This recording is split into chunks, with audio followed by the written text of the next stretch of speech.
Кургагучук жана энелик. 5 миф.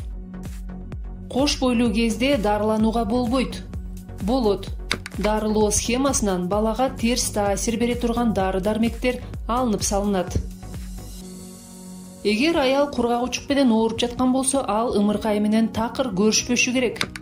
Кургагучуктан дарылануунун баштапкы фазасында контакт минималдуу болушу зарыл. Ымыркайды колдон келсе үй-бүлөнүн дени сак мүчөлөрү багып турганы туура болот.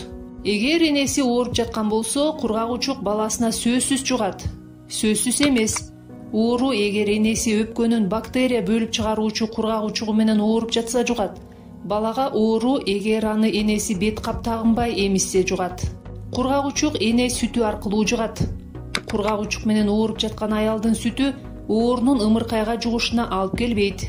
Бала эмизип жаткан кезде дарыланууга болбойт. Болот. Кургагучукка каршы дарынын курамы эне сүтүндө өтө эле аз өлчөмдө. Ал ымыркайга ууландыруучу таасирин тийгизе албайт. Бала эмизип жаткан аял кандай диетаны карманышы керек?